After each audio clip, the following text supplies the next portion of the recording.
Did you know that a quarter of tech startups fail due to team issues? Add in founding team issues, mishires, those who stick together while just hating each other's guts, and that number jumps as high as 60%. Ouch. That's right, more than half. If you want to avoid being part of that nasty statistic, stick around. Team dynamics in tech startups can be absolutely make or break in your company's success. How do we build high performing teams that drive business to new heights? It's easy to say, but if it was easy to do, then it wouldn't consistently be one of the top factors in company failures. Common challenges include conflict among co-founders, happens a lot. Knowledge silos, happens all the time. High turnover rates, lack of communication, misalignment of vision and goals, a lack of trust, a homogeneous team culture that stifles innovation. And if that isn't enough, you get in startup mode in early stage, say under 10 million in revenue, or especially venture founded companies, there is a tremendous pressure to deliver quickly. Move fast, break things, ready, fire, aim. And that pace often leads to cutting corners in team development, resulting in a fractured team that struggles to collaborate effectively. Without cohesive, high-performing team, even the most innovative ideas can fail to take off, which is sad, but it's true. So how do we overcome these challenges and build a team that not only survives, but conquers? Let's explore 3 key elements that are crucial for fostering a collaborative and productive team culture. The first is a foundation of trust. The circle of trust. Remember the movie?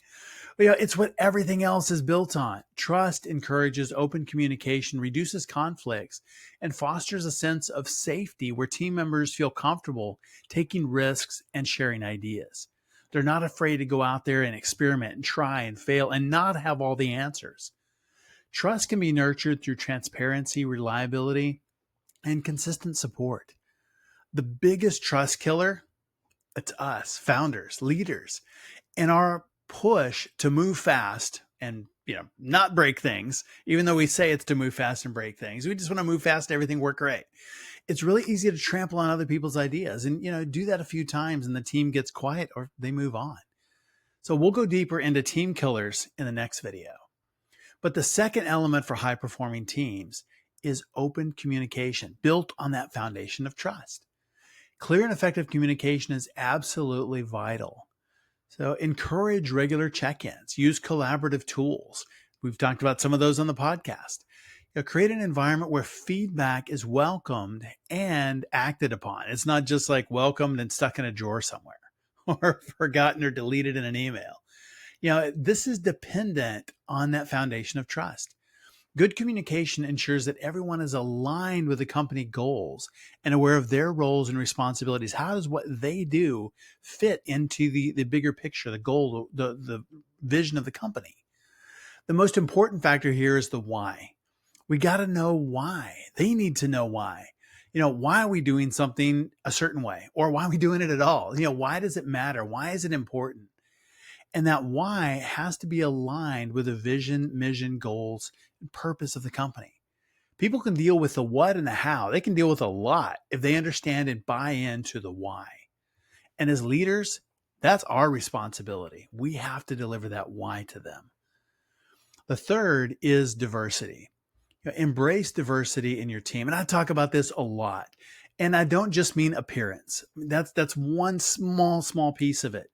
But diverse teams bring a variety of perspectives and solutions, driving innovation and creativity. Diversity in skills and experience, but also in backgrounds, cultures, ways of thinking. A diverse team can adapt better to challenges and seize new opportunities. Again, who owns that? Hey, it's us as leaders. We own that one. And here is the number one strategy for creating a high-performing team in tech startups. It kind of brings them all together. It's fostering a culture of continuous learning and development. Not just talking about it, but really doing that. Investing in a team's growth and skill development. It pays huge dividends. A foundation of trust allows people to be open about knowledge or skill gaps instead of trying to cover them up.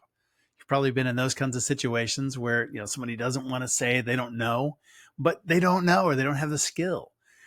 And so we want to make sure that they do have those skills. We have to have that foundation of trust. That's where it starts. That communication allows productive conversations about improving and sharing ideas. And diversity brings in those different perspectives or lenses through which to view things. It also means that your superpower is different than mine. And that's really, really helpful because together we're unstoppable. And use the analogy of, 5 robots come together to make one super robot. We'll leave that one alone. But, if you're an engineer, you probably know. Yeah, but our success is our own, and it is also dependent on each other. All for one and one for all. To sum up, building a high-performing team in a tech startup hinges on trust, communication, and diversity, and culminates in a culture of continuous learning and constant development. And those elements can transform your team into a powerhouse that drives your startup success. What challenges have you faced with team dynamics in your tech startup? Share your experiences in the comments below. I'd love to hear about that, and I know others will too.